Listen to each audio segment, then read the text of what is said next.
ये कहानी है आर्यन की, एक साधारण से 22 साल के लड़के की, जिसके लिए ज़िंदगी अभी अभी अपने रंग बिखेरना शुरू कर रही थी। वो एक छोटे शहर में रहता था और बड़े शहर में इंजीनियरिंग की पढ़ाई कर रहा था। उसके सपने ऊंचे थे और उसकी आंखें हमेशा भविष्य की चमक में खोई रहती थी। आज का दिन भी किसी और दिन जैसा ही था। सुबह की ताज़ी हवा में हल्की सी ठंडक थी। आर्यन अपनी साइकिल पर यूनिवर्सिटी से वापस घर लौट रहा था। उसने हेडफोन लगा रखे थे और अपने मनपसंद पुराने हिंदी गानों की धुन में वो खोया हुआ था। वो सड़क के किनारे किनारे सावधानी से अपनी धुन में मगन चला जा रहा था। तभी अचानक पीछे से एक तेज हॉर्न की आवाज़ आई। पर आर्यन का दिल एक पल को धड़कना भूल गया। उसने घबराकर तेजी से गर्दन घुमाकर पीछे देखा।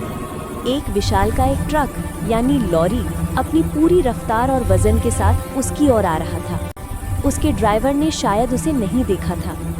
बचो! उसके मुंह से बस एक चीख निकली। डर से आर्यन का शरीर जम सा गया। उसे समझ नहीं आया कि वो क्या करे। सेकंड के एक छोटे से हिस्से में पूरी दुनिया धीमी हो गई। अगले ही पल एक जोरदार टक्कर हुई। टक्कर इतनी भीषण थी कि आर्यन को लगा जैसे किसी ने उसे हवा में उछाल दिया हो। उसकी साइकिल बुरी तरह मुड़ गई और वो सड़क के किनारे बने मिट्टी के ऊंचे टीले पर जाकर गिरा। गिरने के बाद दर्द का एक ऐसा सैलाब आया जिसने उसके पूरे शरीर को अपनी चपेट में ले लिया। फिर एक अजीब सी शांति छा गई। उसकी आंखें बंद थीं पर वो होश में था। एक नई सुबह अंधेरे के बाद जब आर्यन की आंखें खुलीं तो उसने खुद को एक अस्पताल के कमरे में पाया।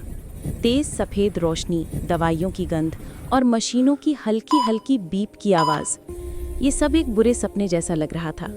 उसकी माँ, जिसका चेहरा चिंता और आंसुओं से भीगा था, उसके सिरहाने बैठी थी। बेटा, तुम ठीक हो?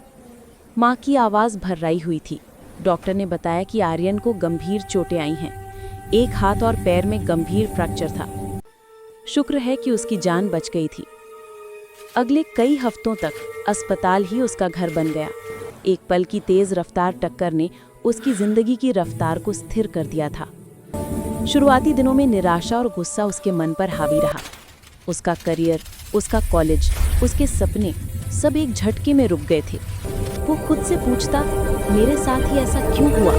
जिंदगी की धीमी गति शुरू हुई, लेकिन धीरे धीरे आर्यन ने कुछ नया सीखना शुरू किया।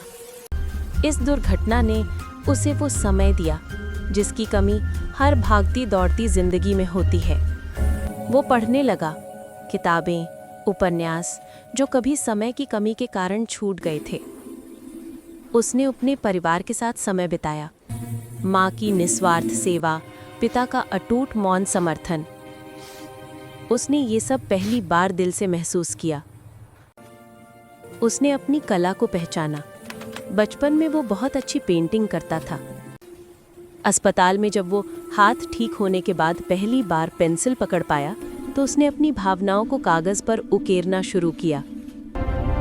उसने तय किया कि वो अब शिकायत करना बंद करेगा और मजबूत बनना शुरू करेगा। नया सफ़र और नई उम्मीद। कई महीनों की फिजियोथेरेपी और दृढ़ इच्छा शक्ति के बाद आर्यन ने अपने पैरों पर फिर से खड़ा होना शुरू किया। ये सफ़र मुश्किल था, पर उसके अंदर एक नई रोशनी जग चुकी थी। कॉलेज जाने की बजाय उसने एक डिजिटल आर्ट कोर्स ऑनलाइन पूरा किया।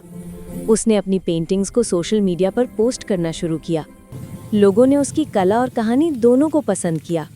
वो समझ गया था कि ज़िंदगी का मूल्य सिर्फ डिग्री और तनख्वाह में नहीं है, बल्कि उस जोश में है जो हम अपने काम में डालते हैं।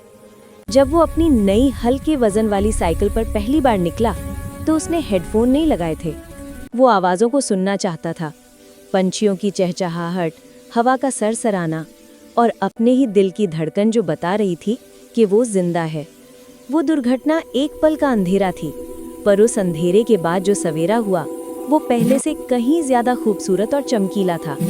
उसने सीखा कि कभी-कभी जिंदगी के रुक जाने से ही हमें वो दिशा मिलती है जहां हमें सच में जाना चाहिए।